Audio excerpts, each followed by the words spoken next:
तो आज हम लोग रिडॉक्स अक्रिया में ऑक्सीकरण संख्या, इसको ऑक्सीकरण अवस्था भी कहते हैं, अंग्रेजी में इसको ऑक्सीडेशन नंबर या ऑक्सीडेशन स्टेट कहते हैं, के बारे में अध्ययन करेंगे। ऑक्सीकरण संख्या क्या है, ऑक्सीडेशन नंबर क्या है, इसकी हम लोग चर्चा करेंगे। तो देखिए, परिभाषा के रूप में अगर लिखना होगा तो हम लोग लिखेंगे किसी अणु में किसी परमाणु पर जो आवेश होता है, तो वह आवेश शून्य आवेश भी हो सकता है, धन आवेश भी हो सकता है, ऋण आवेश भी हो सकता है। तो जितना आवेश होगा, जितना धन आवेश होगा, जितना ऋण आवेश होगा या शून्य आवेश होगा, वह उस परमाणु का जो है ऑक्सीकरण संख्या कहलाएगा। जैसे देखिए HCl में अगर हम देखें ध्यान से, तो देखिए H और Cl के बीच में यहाँ पर क्या है, सहसंयोजक बंध है। एक इलेक्ट्रॉनों के साझे से बना हुआ है, ठीक है। एक इलेक्ट्रॉन क्लोरीन का है, एक इलेक्ट्रॉन हाइड्रोजन का है।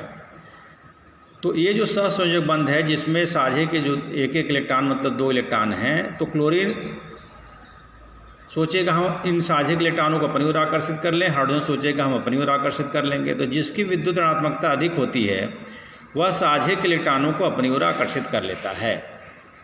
तो हम कह सकते हैं कि दोनों इलेक्ट्रॉन बीच में न रहकर, हाइड्रोजन और क्लोरीन के बीच में न रह करके वो क्लोरीन की ओर शिफ्ट हो जाता है।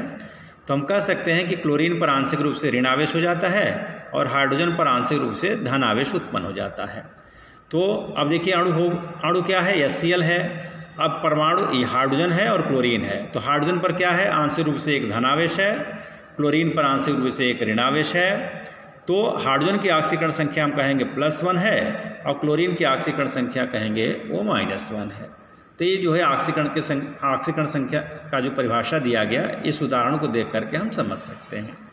अब किसी भी परमाणु, किसी भी अणु या आयन में किसी परमाणु की अगर ऑक्सीकरण संख्या निकालना है तो हमें कुछ नियम याद करने पड़ेंगे। कुछ ऐसे तत्व होते हैं जिनकी ऑक्सीकरण संख्या लगभग फिक्स होती है, माने निश्चित होती है, और कुछ की ऑक्सीकरण संख्या वो चेंज होती रहती है, बदलती रहती है।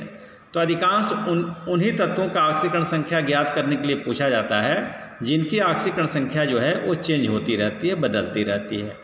तो जिनकी ऑक्सीकरण संख्या, जिन तत्वों की ऑक्सीकरण संख्या निश्चित होती है, तो उसको पहले हमको याद करना पड़ेगा। जब तक वो याद नहीं रहेगा तब तक जो है हम जिस परमाणु का ऑक्सीकरण संख्या निकालना चाहते हैं उसकी ऑक्सीकरण संख्या ज्ञात नहीं कर सकते हैं। इसलिए देखिए, थोड़ा जो पॉइंट वाइज यहाँ पर बताया गया है इसको ध्यानपूर्वक हम लोग देखेंगे। देखिए, मुक्त अवस्था में जितने भी तत्व होते हैं उनकी ऑक्सीकरण संख्या 0 होती है। देखिए, हाइड्रोजन मुक्त अवस्था में है। मुक्त अवस्था का मतलब हाइड्रोजन के साथ दूसरा कोई तत्व नहीं जुड़ा हुआ है। कॉपर है तो कॉपर अकेले है, सोडियम अकेले है, सल्फर अलग है, अकेले है। तो हम कह सकते हैं कि हाइड्रोजन, कॉपर या सोडियम और सल्फर जो है यहाँ पर मुक्त अवस्था में है। मुक्त अवस्था का मतलब अकेले है, उसके साथ दूसरा कोई तत्व नहीं जुड़ा है, तो सबकी ऑक्सीकरण संख्या आपकी 0 होगी। दूसरा, किसी एक परमाणु आयन में उपस्थित तत्व की संख्या, आयन पर उपस्थित तत्व की ऑक्सीकरण संख्या, तत्व की जो ऑक्सीकरण संख्या होगी वह आयन पर उपस्थित आवेश के बराबर होगा। जैसे अभी बताया गया कि Cl आपका एक परमाणु है, इस पर अगर एक ऋण आवेश है तो कहेंगे क्लोरीन की ऑक्सीकरण संख्या -1 है। सोडियम है तो सोडियम पर एक धन आवेश है तो कहेंगे सोडियम की ऑक्सीकरण संख्या +1 है। तीसरा देखेंगे, किसी यौगिक में फ्लोरीन की ऑक्सीकरण, इसको याद करना पड़ेगा कि फ्लोरीन की ऑक्सीकरण संख्या कभी नहीं बदलती है, इसकी ऑक्सीकरण संख्या सदैव -1 होता है। चाहे कोई भी यौगिक होगा, फ्लोरीन की ऑक्सीकरण संख्या नहीं बदलेगी। क्यों? क्योंकि अभी तक ज्ञात तत्वों में फ्लोरीन की विद्युत ऋणात्मकता सबसे अधिक है। इससे कोई ऋण तत्व इससे अधिक विद्युत ऋणात्मकता वाला कोई तत्व ज्ञात नहीं है, इसलिए इसकी ऑक्सीकरण संख्या सदैव -1 होगा। जबकि अन्य जो हैलोजन है, जैसे क्लोरीन है, ब्रोमीन, आयोडीन है, उनकी ऑक्सीकरण संख्या -1 हो सकता है, होता है। और इसके अतिरिक्त उनकी ऑक्सीकरण संख्या केवल -1 नहीं, उनका जो है ऑक्सीकरण संख्या धनात्मक भी हो सकता है। कब? जब वे हैलोजन जैसे क्लोरीन, ब्रोमीन, आयोडीन या तो फ्लोरीन के साथ जुड़ा हो और या तो ऑक्सीजन के साथ जुड़ा हो, तो उस समय इन हैलोजनों की ऑक्सीकरण संख्या जो है वो धनात्मक होगा। चौथा है क्षार धातुओं की ऑक्सीकरण संख्या। क्षार धातु जानते हैं lithium, sodium, potassium, rubidium, caesium, francium. तो फ्रेंसियम चूँकि रेडियो एक्टिव है इसलिए यहाँ पर उसको नहीं लिखा गया है। तो ये जितने भी आपके क्षार धातु हैं इनकी सबकी ऑक्सीकरण संख्या +1 होती है। अगला है क्षारीय मृदा धातु जो दूसरे समूह के तत्व हैं, जैसे beryllium, magnesium, calcium, strontium, barium, radium भी रेडियो एक्टिव है इसलिए इसका चर्चा यहाँ पर नहीं किया गया है। इनकी ऑक्सीकरण संख्या हमेशा +2 होगा। मतलब ये तत्व जहाँ भी आएंगे, क्षार धातु जहाँ भी आएगा उसकी ऑक्सीकरण संख्या +1 होगा। क्षारीय मृदा धातु कहीं भी आएगा तो उसकी ऑक्सीकरण संख्या जो है वो +2 होगा, ये कभी बदलेगा नहीं।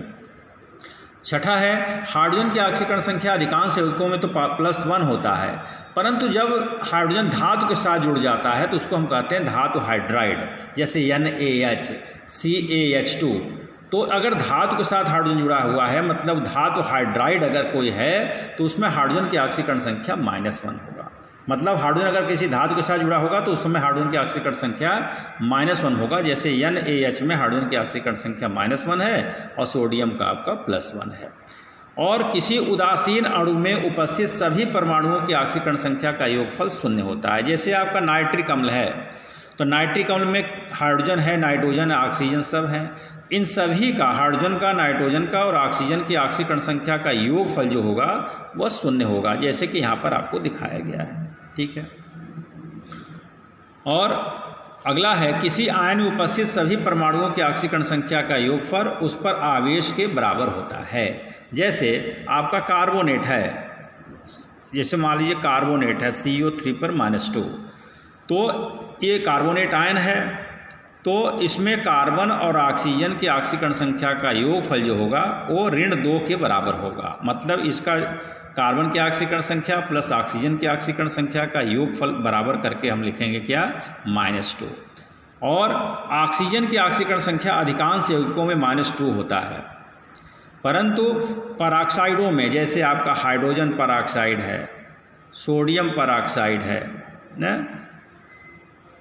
तो उस समय जब परऑक्साइड होगा तो ऑक्सीजन की ऑक्सीकरण संख्या यहाँ पर -1 होगा। ये कुछ आपके नियम बताए गए थे जिसकी सहायता से हम अन्य तत्वों की ऑक्सीकरण संख्या ज्ञात कर सकते हैं। इसका उदाहरण थोड़ा सा आगे हम लोग देखेंगे। देखिएगा,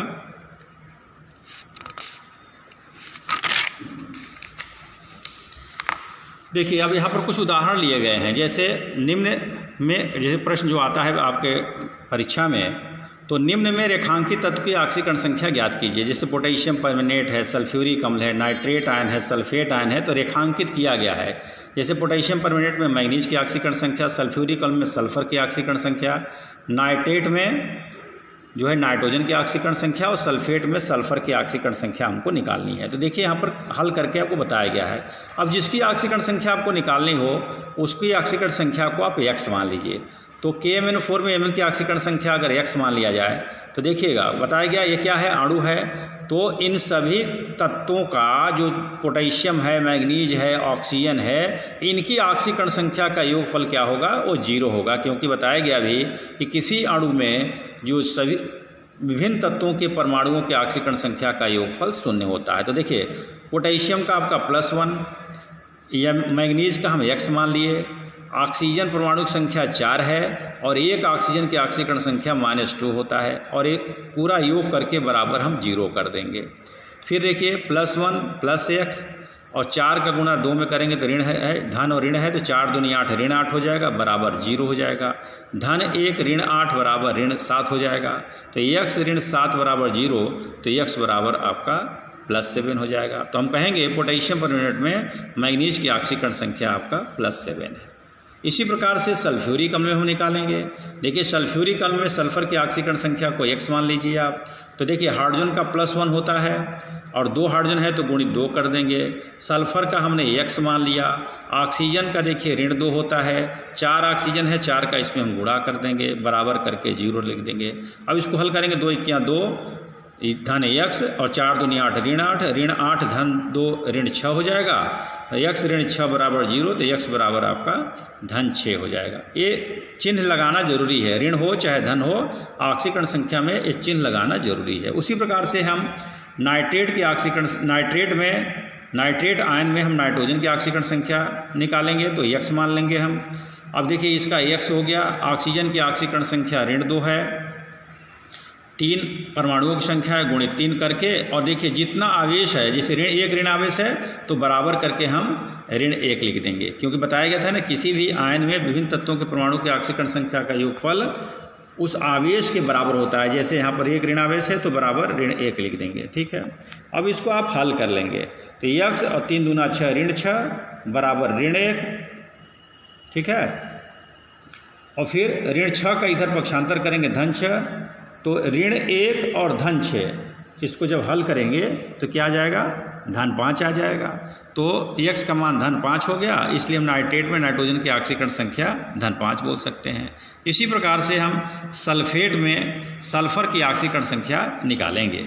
तो यहाँ पर देखिए सल्फर का x मान लेंगे, ऑक्सीजन का ऋण 2 होता है, और 4 परमाणुओं की संख्या ऑक्सीजन का गुणित 4 करके बराबर, देखिए ऋण 2 आवेश है बराबर करके ऋण 2 लिख देंगे।